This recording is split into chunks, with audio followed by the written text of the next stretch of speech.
Bradesco. Entre nós, você vem primeiro. Olá, boa noite. Boa noite. A Justiça determinou que o estudante universitário de 26 anos que atropelou e matou 2 jovens continue preso. O acidente foi na principal avenida de São Caetano do Sul, região metropolitana de São Paulo. A defesa dele nega a prática de racha e a alta velocidade. Câmeras de segurança flagraram o atropelamento. Pelas imagens, dá para perceber que o motorista seguia em alta velocidade pela Avenida Goiás, a mais importante de São Caetano do Sul. O carro atingiu as jovens quando elas atravessavam na faixa, mas no momento o sinal estava vermelho para pedestres. Deste outro ângulo, é possível ver que o semáforo está amarelo para os carros na avenida. As vítimas são 2 amigas de 18 anos, Isabelle Helena da Costa e Isabela Priel Regis. As 2 voltavam para casa por volta das 11 da noite. Muita saudade. Tenho que falar da minha filha.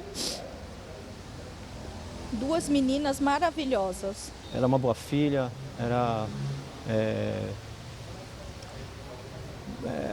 a gente lamenta muito, vai ser um pedaço de mim, né, que tiraram. A velocidade máxima permitida na avenida é de 60 km por hora. Outro motorista procurou a polícia e afirmou que foi ultrapassado em altíssima velocidade pelo carro que causou o acidente. E disse que aparentava estar participando de um racha. O motorista Brendo dos Santos Sampaio, de 26 anos, tinha acabado de sair da faculdade. Ele prestou socorro às vítimas e o teste do bafômetro deu negativo.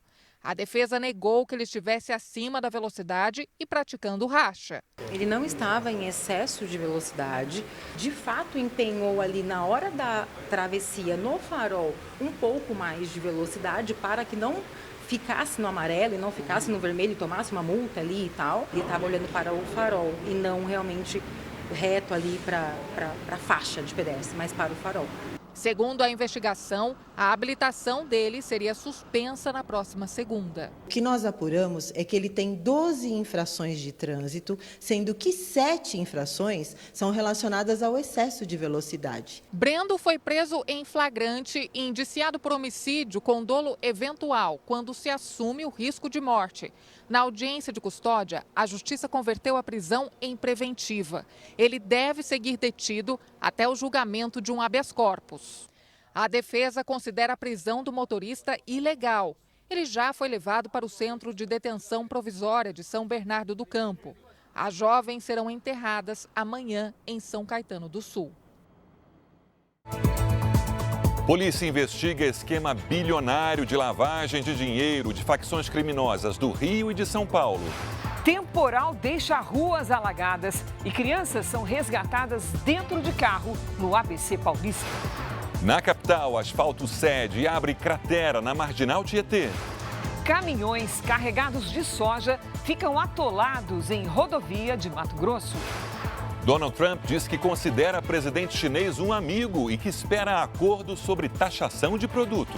Neymar participa de jogo treino do Santos e cria expectativa para entrar em campo na próxima rodada do Brasileirão. Estou feliz por ter me sentido bem.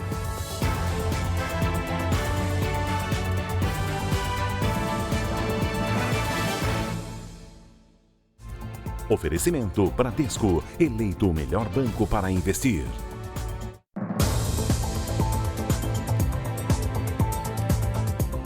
A polícia do Rio de Janeiro descobriu um esquema financeiro entre as 2 maiores facções criminosas do país.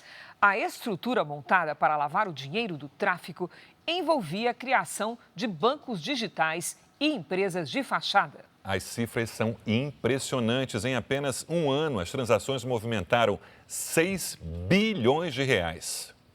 Os agentes foram às ruas para fazer buscas em 46 endereços no Rio de Janeiro e em São Paulo. Um dos alvos foi esta casa em Franca, no interior paulista, onde os policiais prenderam um empresário suspeito de envolvimento no esquema. Tiago Ferreira já era procurado por organização criminosa, lavagem de dinheiro, evasão de divisas e operação de instituição financeira ilegal. A defesa dele não foi encontrada. A Polícia Civil do Rio descobriu transações financeiras bilionárias entre as duas maiores facções criminosas do país. Segundo os investigadores, o núcleo financeiro do Comando Vermelho se uniu ao PCC para lavar o dinheiro do tráfico. Para isso, usava uma rede estruturada, com bancos digitais e empresas de fachada. Os criminosos ainda criaram uma plataforma própria de pagamento, sem autorização do Banco Central, para facilitar as transações. Em um ano, a quadrilha teria movimentado 6 bilhões de reais. E esse dinheiro todo lavado, todo oriundo do crime organizado, ele foi utilizado para compra de armas, drogas e justamente financiar a política expansionista e territorial do Comando Vermelho aqui no estado do Rio de Janeiro. As investigações revelaram que quantias milionárias eram depositadas em agências bancárias de regiões de alto poder aquisitivo, como a Barra da Tijuca e a Zona Sul do Rio, para não levantar suspeitas. Um dos destinos descobertos foi a conta de uma perfumaria em São Paulo. De acordo com a polícia, a empresa era de fachada. A sócia cadastrada vivia em situação de miséria. No centro do Rio, uma mulher foi presa na comunidade do Falé. Os agentes ainda apreenderam um fuzil e um uniforme semelhante ao usado pelas forças de segurança. Ainda no Rio, 7 ônibus foram sequestrados por criminosos durante operações da Polícia Militar contra o tráfico de drogas na Zona Norte. Em uma delas, 42 escolas tiveram de suspender as aulas. Os policiais retiraram barricadas que dificultavam o acesso ao Complexo da Maré. Durante a ação, um ônibus foi sequestrado por criminosos e ficou atravessado no meio da linha amarela, uma das vias expressas mais importantes da cidade. 42 escolas precisaram fechar as portas na manhã de hoje. 6 unidades de saúde da região também interromperam os atendimentos. No bairro da Pavuna, também na Zona Norte, outros 6 ônibus foram tomados por traficantes e usados como barricadas, depois de um confronto com policiais no Complexo do Chapadão. Uma tragédia no Rio Hudson, em Nova York. 6 pessoas morreram na queda de um helicóptero hoje à tarde. Entre as vítimas estão 3 crianças. De acordo com o prefeito da cidade, uma família de turistas da Espanha estava a bordo. Um vídeo divulgado nas redes sociais mostra o momento em que o helicóptero cai na água. Neste outro é possível ver objetos caindo no rio. Seriam partes do helicóptero. A Guarda Costeira, a Polícia de Nova York e o Corpo de Bombeiros foram acionados. A aeronave modelo Bell 206 saiu de um heliponto, passou próximo à Estátua da Liberdade e seguiu viagem até o ponto da queda, perto do túnel Holland, que liga Nova York a Nova Jersey. Testemunhas disseram ter ouvido um estrondo e em seguida viram o helicóptero cair aqui no rio Hudson. Cerca de 3 horas depois do acidente, o helicóptero ainda está parcialmente submerso, exatamente onde caiu, ali ao fundo, próximo a uma das torres de ventilação do túnel Holland. Um barco guindaste está posicionado bem em frente para retirar a aeronave da água, assim que as autoridades liberarem. Ainda não se sabe o que teria causado a queda. As investigações são lideradas pelo Conselho Nacional de Segurança nos Transportes. Esse não é o primeiro acidente fatal envolvendo helicóptero no rio Hudson. Em 2009, um avião particular colidiu com um helicóptero de turismo e deixou 9 mortos. Outros acidentes aéreos tiveram apenas feridos.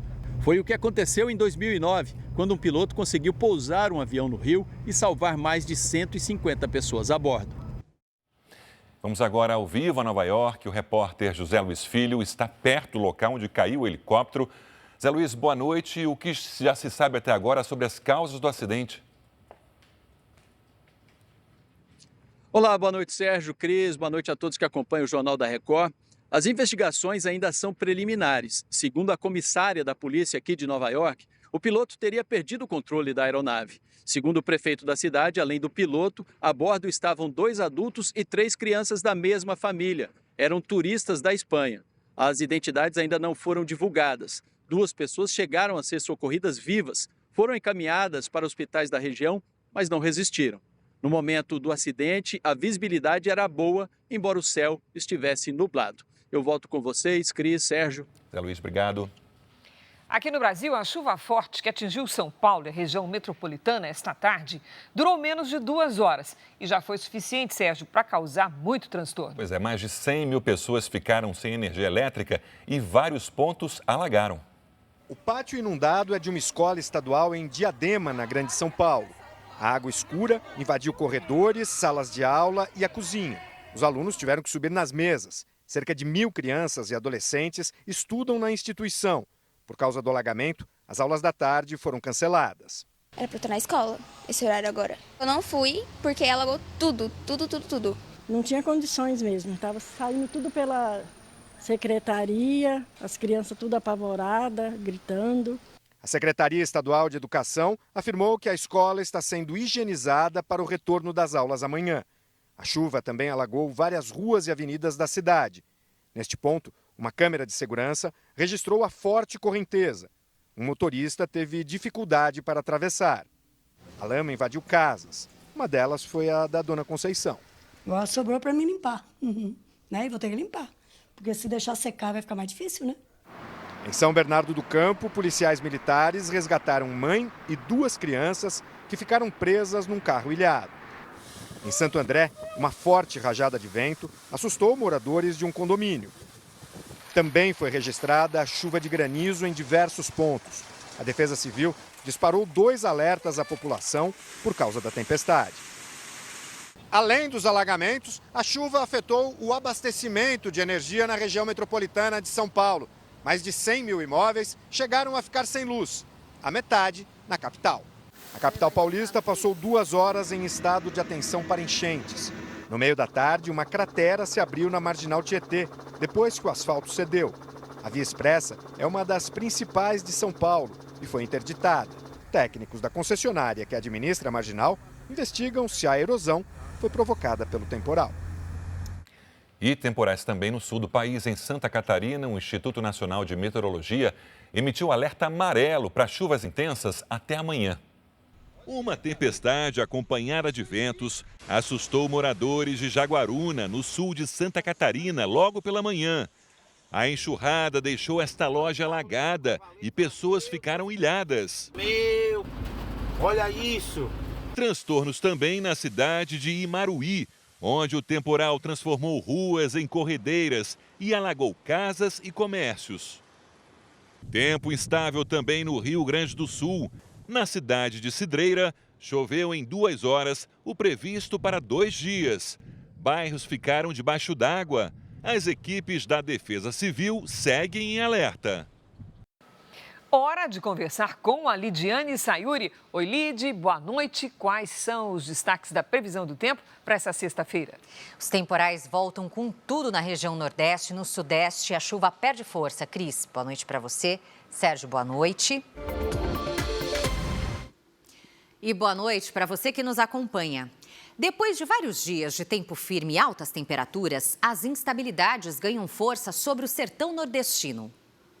Na capital paulista, o sol aparece entre muitas nuvens e tem previsão de chuva isolada à tarde, máxima de 25 graus. No Rio de Janeiro, chove desde cedo e as pancadas podem vir com raios, faz até 28. Em Boa Vista, tempo firme com até 32 graus. Hoje, os maiores volumes de chuva foram registrados sobre os estados do Sul e Sudeste. No satélite, essas manchas coloridas mostram onde chove neste momento. Amanhã, a combinação de calor e umidade favorece os temporais entre Mato Grosso, Goiás e Distrito Federal. Entre o Amapá e o Maranhão, o encontro dos ventos dos 2 hemisférios reforça as áreas de instabilidade. Tarde de sexta-feira com 23 graus em Curitiba. Em Vitória, em Goiânia, máxima de 30. Em João Pessoa, 31. E até 29 em Manaus. Tempo delivery. A Jô quer saber se vai chover em Montes Claros, Minas Gerais. Oi, Jô. Nada de chuva por enquanto. Nos próximos dias, o sol aparece entre nuvens. As máximas ficam entre os 30 e os 31 graus. O Vilmar é de Ponta Porã, Mato Grosso do Sul. Oi, Vilmar. Sexta de tempo firme, com 27 graus à tarde. Agora, no fim de semana, tem virada no tempo. Pode chover a qualquer hora, inclusive a chuva pode virar temporal. Os termômetros não passam dos 25 graus. Quer aparecer aqui na nossa tela também? É fácil, basta postar seu pedido nas redes sociais com a hashtag #VocêNoJR e o nome de uma cidade. Depois, é só ficar de olho. Cris, Sérgio. Obrigada, Lidy. Veja ainda hoje, governo federal lança campanha para vacinar quase 28 milhões de estudantes dentro das escolas públicas.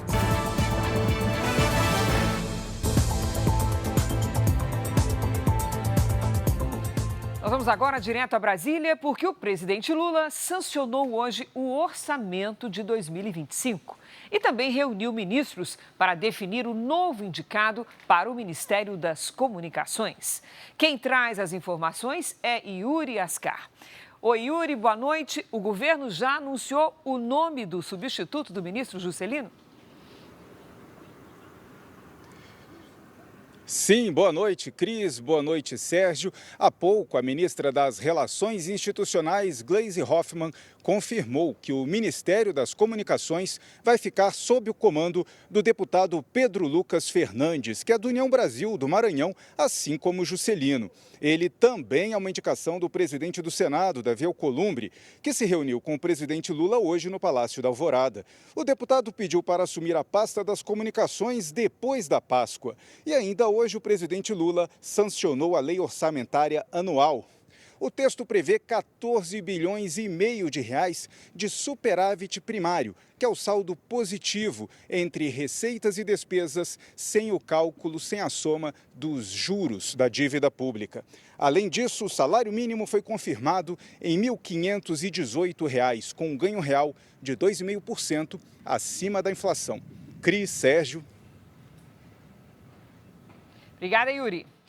O Supremo Tribunal Federal rejeitou hoje a análise do recurso apresentado pela Confederação Nacional dos Trabalhadores Metalúrgicos sobre a chamada revisão da vida toda das aposentadorias do INSS. O julgamento discutia se aposentados poderiam optar por um cálculo mais vantajoso na concessão do benefício. Os ministros também definiram que a decisão não vai afetar os segurados que tiveram parecer favorável em outras instâncias e que eles não precisam devolver os valores recebidos. A safra da soja deve aumentar esse ano. O estado de Mato Grosso é o maior produtor. Mas a situação precária das rodovias ameaça o escoamento da produção rumo aos portos do país. Estamos na rodovia estadual MT-322, uma das principais rotas para o escoamento da safra de grãos. Ela chega até o entroncamento com a BR-163, que leva ao porto de Miritituba, no Pará, a mais de 1.000 quilômetros de distância. Uma viagem que começa com muitos desafios. Boa parte do trajeto inicial é em estrada de terra. Em alguns trechos, os atoleiros chegam a ocupar toda a extensão da pista. Ninguém consegue passar. Tem gente carregado com sal, tem gente carregado com milho, tem gente carregado com outras coisas também, com mercado. A soja produzida em Mato Grosso precisa ser escoada com agilidade para evitar perdas, porque não há espaço para armazenar toda a safra, o que torna a situação ainda mais preocupante. O congestionamento neste trecho da estrada já chega a quase 5 quilômetros. Cada carreta desta está carregada com aproximadamente 50 toneladas de soja, produzidas nesta parte do estado. Grãos que já começam a estragar com a umidade. Sem ter como seguir viagem, os caminhoneiros se reúnem na beira da pista. Muitos ficam dias parados, com pouco acesso a comida e água. Aí tem um ovo ali que estava fritando para comer, uma farinha, é o que tinha, agora não tem mais nada. Ao longo do trajeto, encontramos peças de veículos que não suportaram as condições precárias da rodovia. Uma van que ficou atolada foi abandonada no meio da pista. Aqui na frente tem até um cabo de aço, provavelmente que tentaram usar para desatolar o carro. Só que, pelo visto, não conseguiram. E ela permanece nesse mesmo lugar. Produtores rurais e cooperativas se uniram para melhorar as condições de tráfego. O Arthur dirige o caminhão que leva pedras para jogar sobre os atoleiros. Um dá o óleo diesel, o outro dá um maquinário, o outro dá um caminhão. E é assim para poder mexer aí. Mas hoje nem ele escapou. O caminhão, que está trabalhando justamente para tentar desobstruir a rodovia, acaba de ficar atolado. Ou seja, até ele não consegue passar por aqui. A Comissão de Logística e Infraestrutura da Confederação da Agricultura e Pecuária do Brasil faz um mapeamento das estradas mais críticas para cobrar melhorias das autoridades estaduais e federais. Quem começa a viagem por aqui não sabe ao certo quando chegará ao destino final. Der sol, a previsão é que eles consigam acabar, né? Se der sol. Se chover, adiós, baby. E a safra nacional de grãos de 2024-2025 deve bater recorde.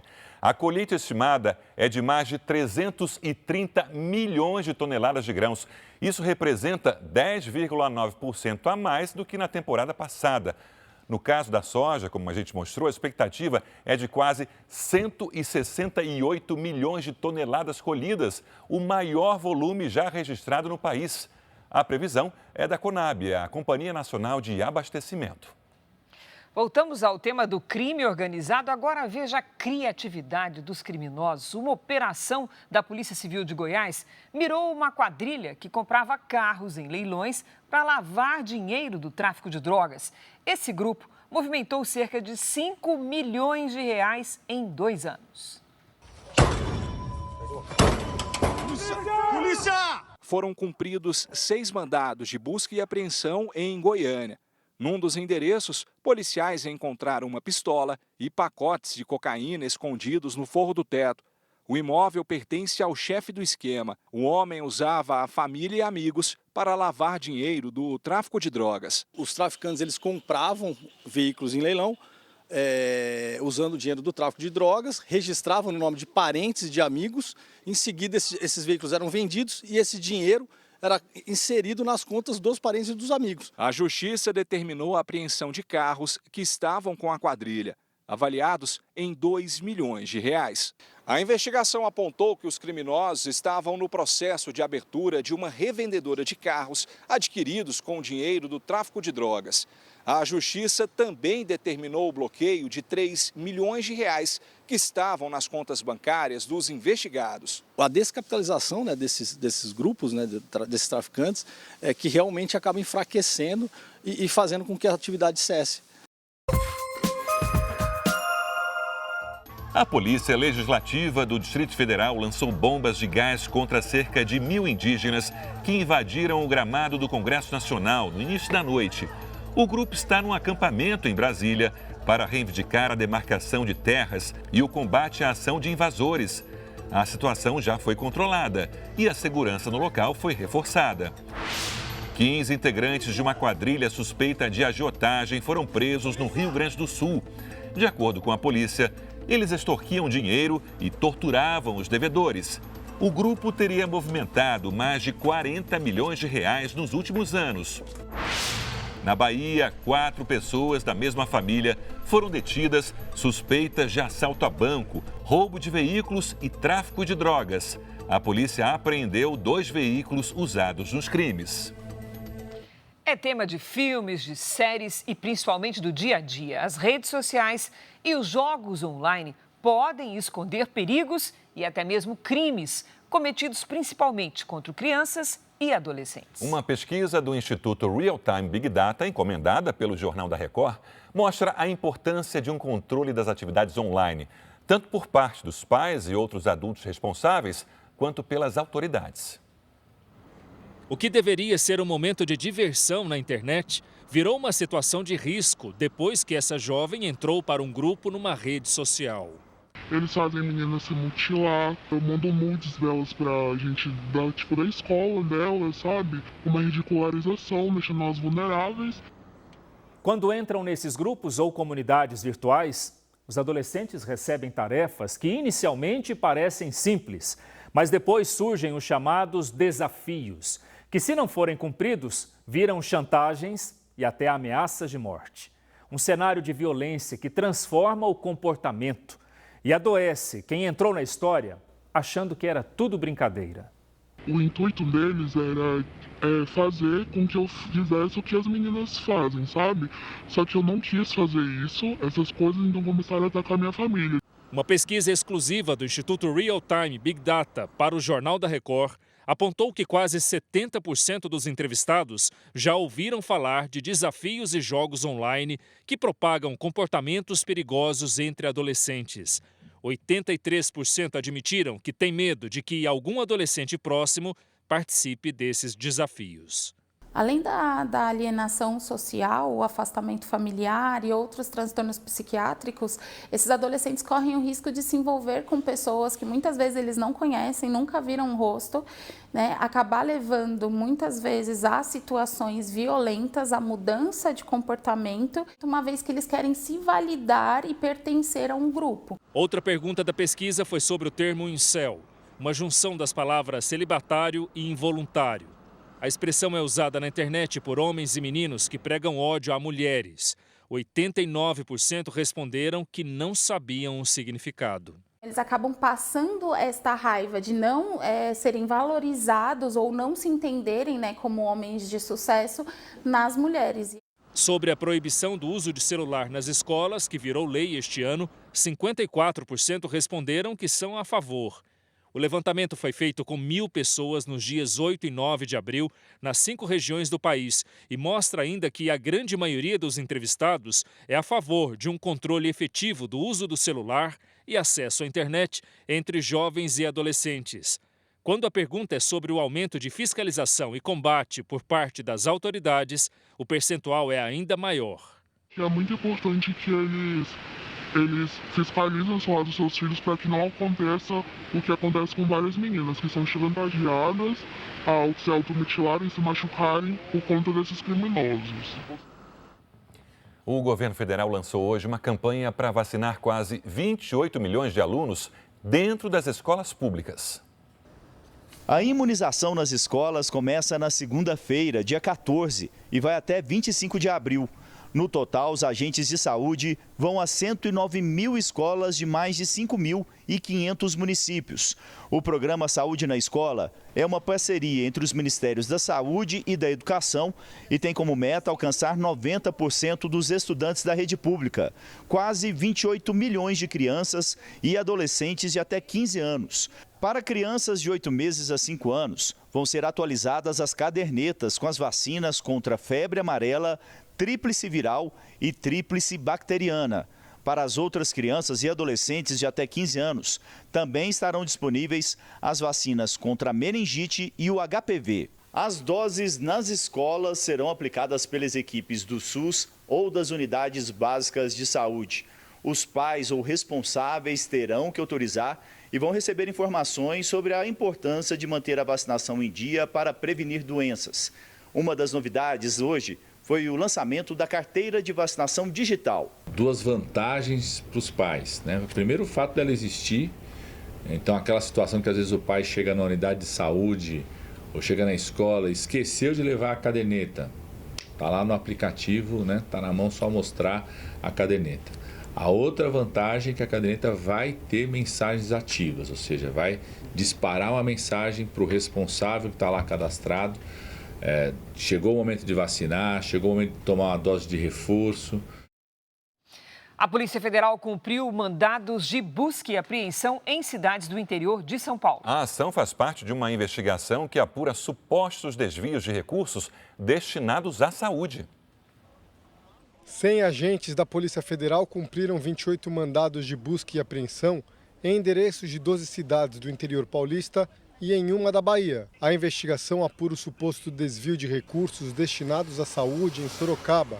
As equipes da operação estiveram na casa e no gabinete do prefeito Rodrigo Manga, na Secretaria de Saúde e em endereços ligados a um empresário. Num dos locais foram encontrados R$860 mil no porta-malas de um veículo e armas. A Justiça autorizou o bloqueio de R$20 milhões. Segundo a Polícia Federal, a investigação, que começou em 2022, apura suspeita de fraudes na contratação de uma organização social para administrar serviços de saúde. A PF diz que há indícios de lavagem de dinheiro em negociações de imóveis. No início da noite, Rodrigo Manga falou sobre a operação da PF e disse que se considera injustiçado. Parte da polícia, das forças policiais e até da justiça acaba sendo usado de maneira eleitoreira, mas um ato político, pontual, para desgastar a imagem de alguém que está super bem avaliado. Quem que está no poder público está sujeito a isso. Ele está sujeito à oposição, está sujeito a denúncias e ele tem que superar isso. Vamos aos dados da economia aqui no nosso telão. O setor de serviços cresceu 0,8% em fevereiro, depois de uma queda de 0,6% em janeiro. Na comparação com fevereiro do ano passado, houve aumento de 4,2%. O segmento de informação e comunicação puxou a alta, com um avanço de 1,8%. Esses dados são do IBGE. Os turistas dos Estados Unidos, Canadá e Austrália agora só podem entrar no Brasil mediante apresentação de visto. A decisão do governo brasileiro segue o princípio da reciprocidade, já que os 3 países também exigem vistos de brasileiros. A estadia no Brasil não pode passar de 90 dias. Nos Estados Unidos, a Casa Branca anunciou hoje que as tarifas para produtos importados da China chegam a 145%, mas revelou que pelo menos outros 15 países já fizeram propostas para renegociar os percentuais cobrados.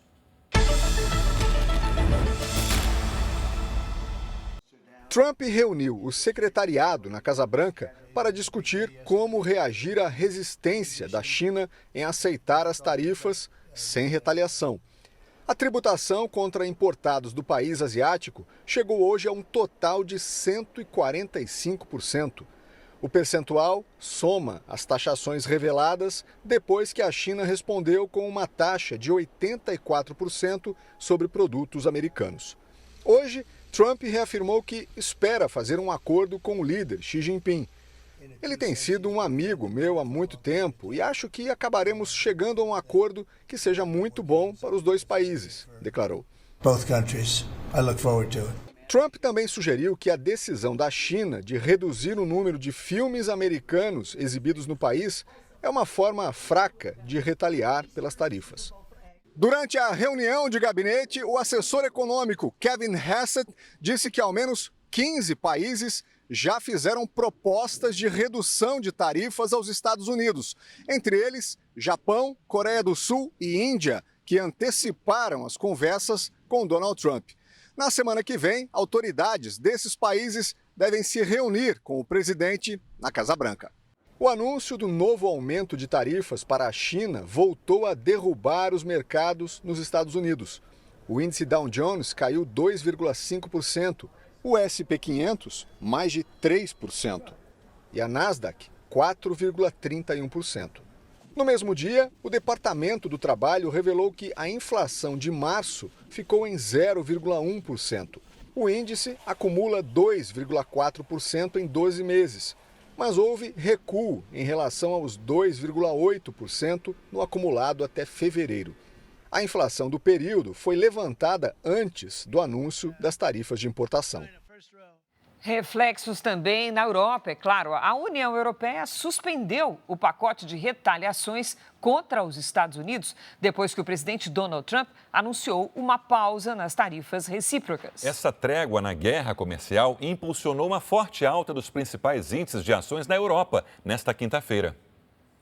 A presidente da Comissão Europeia, Ursula von der Leyen, afirmou nas redes sociais que o bloco vai dar uma chance às negociações.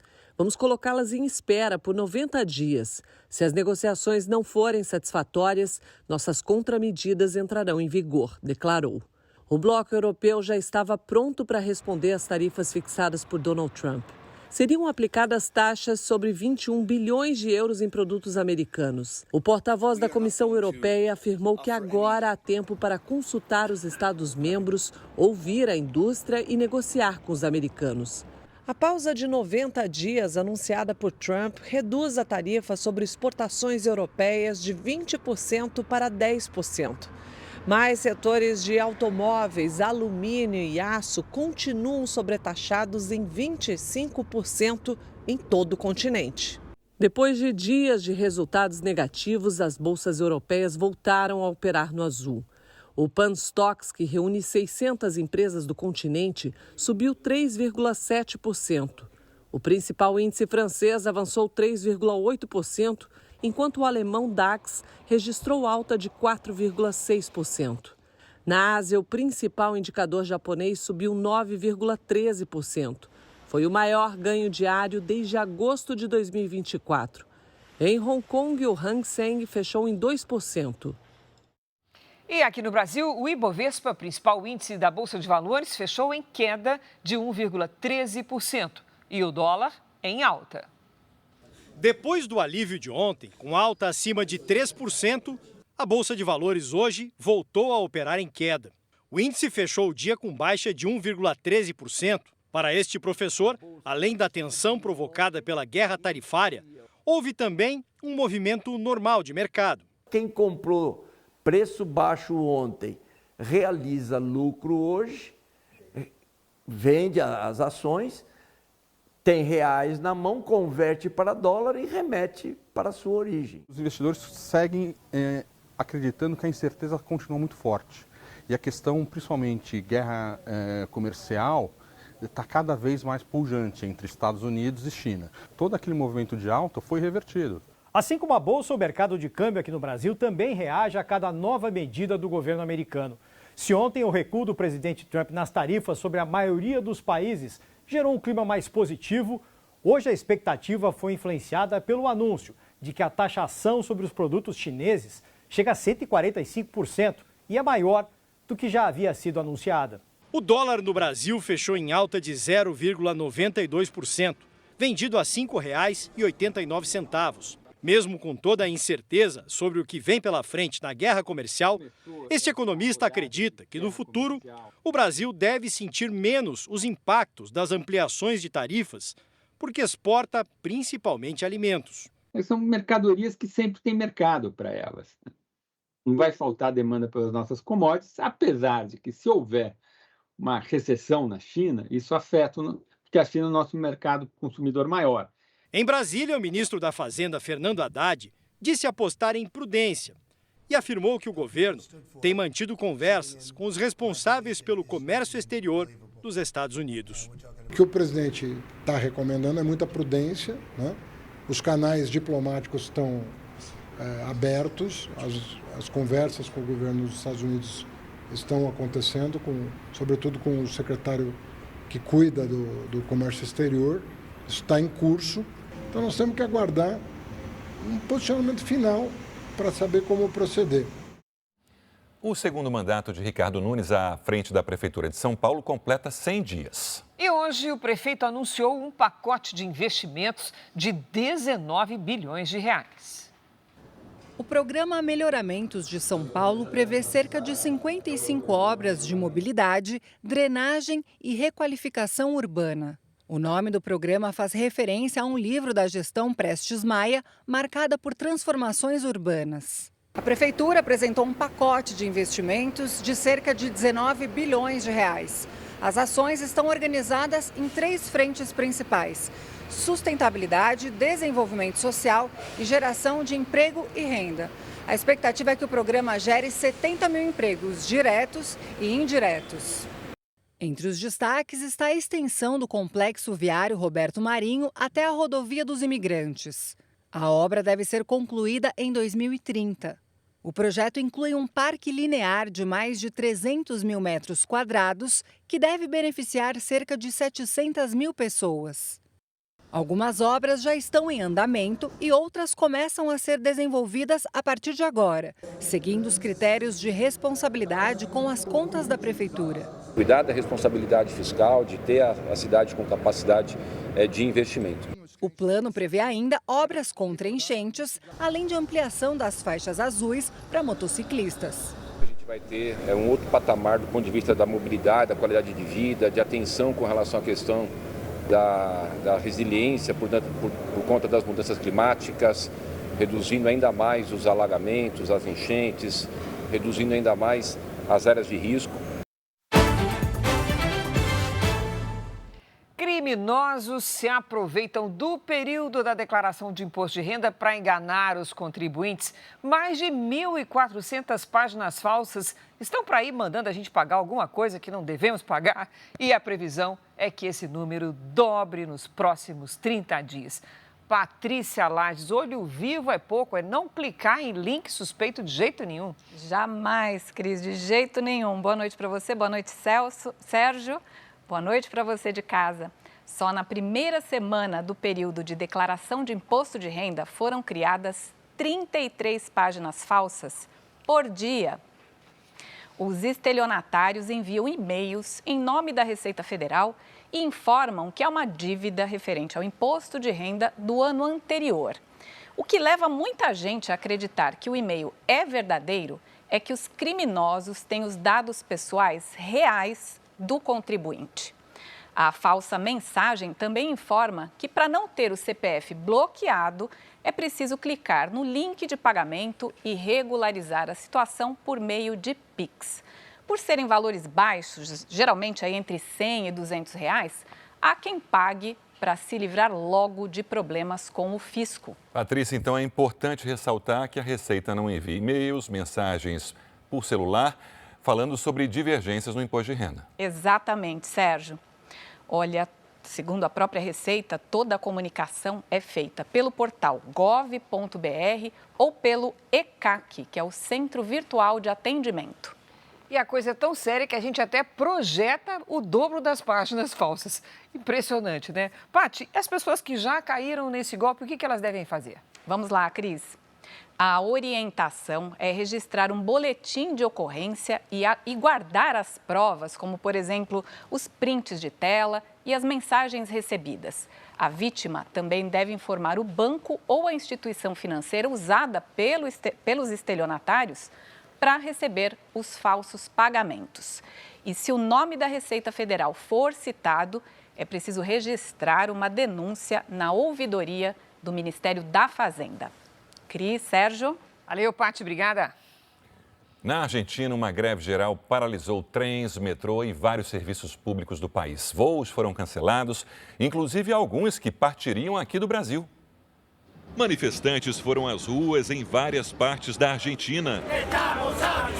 Eles reivindicam a reintegração de funcionários públicos demitidos, a reabertura de negociações salariais e de aposentadorias e o fim das privatizações. A paralisação começou à meia-noite e está prevista para durar 24 horas. Em Buenos Aires, as estações de metrô e trem ficaram vazias. Bancos não funcionaram. Escolas e parte dos serviços públicos também suspenderam as atividades. Nos aeroportos, voos foram cancelados e passagens estão sendo remarcadas.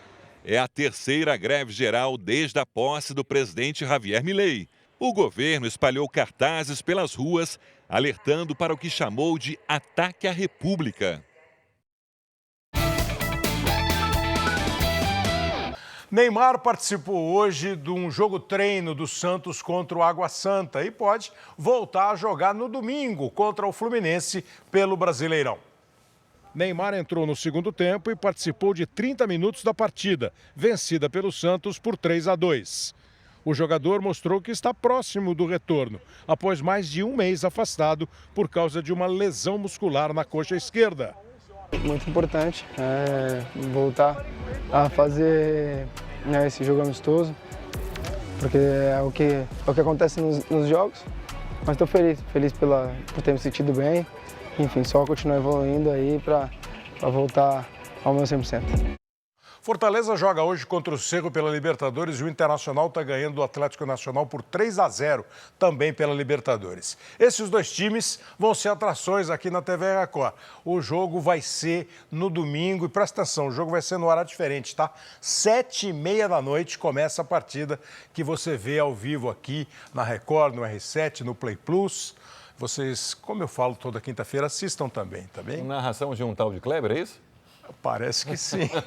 E olha, o JR já fez o seu palpite, hein? Aguarde. Ah, é? Obrigada, Kleber. Nós voltamos amanhã com mais informações para você e à 00:30 tem mais Jornal da Record. Você pode conferir a edição de hoje na íntegra no Play Plus e em todas as nossas plataformas digitais. Vale lembrar que a programação da Record está disponível ao vivo e de graça no Play Plus. E você já sabe? Fique agora com a novela Força de Mulher. E logo depois do episódio especial de Reis, Davi com o Urso, tem o penúltimo episódio da série Neemias. Você não pode perder? Ótima noite para você. Boa noite e até amanhã.